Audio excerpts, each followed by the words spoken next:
దాదాపు 2.5 లక్షల హెక్టార్లో కొబ్బరి పంట ఉంది. నాకు కోనసీమలోనే చెప్పారు, ఒక ఇంట్లో ఒక కొబ్బరి చెట్టు ఉంటే దాన్ని పెద్ద కొడుకుగా చూసుకుంటామని.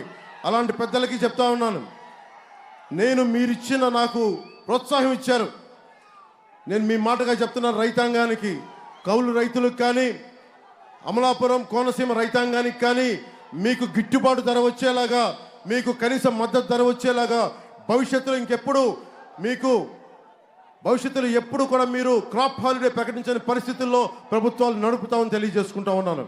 అలాగే బాలయోగి గారి కోరిక కూడా, కోనసీమలోనే ప్రతి ఒక్క ప్రజల కోరిక కూడా, ప్రతి ఒక్కరి కోరిక కూడా కోనసీమలో రైలు కూత వినిపించాలి, మనకి రైళ్లు తిరగాలి అని.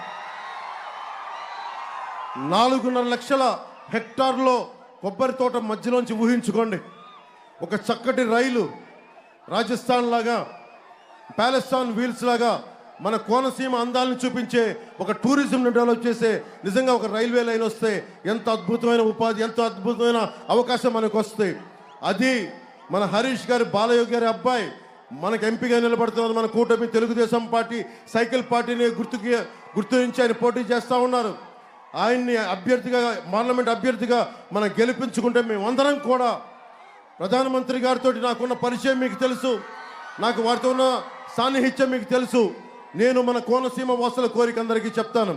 మా కోనసీమ వాసులు ఒకటే అడుగుతున్నారు, మా కొబ్బరి పొలాల మధ్య, కొబ్బరి చెట్ల మధ్య, కొబ్బరి తోపుల మధ్య ఒక రైలు పరిగెత్తాలి, రైలు కూత వినిపించాలనే కోరిక.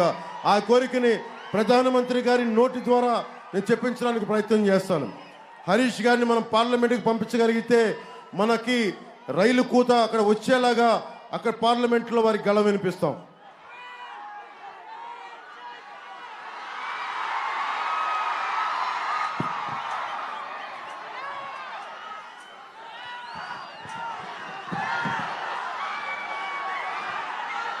ఈసీ జగన్మోహన్ గారిని తిరుగుతూ ఉంటే ఈసీకి నాకు ఎలక్షన్ కమిషన్ నోటీసులు ఇచ్చారని చెప్పారు.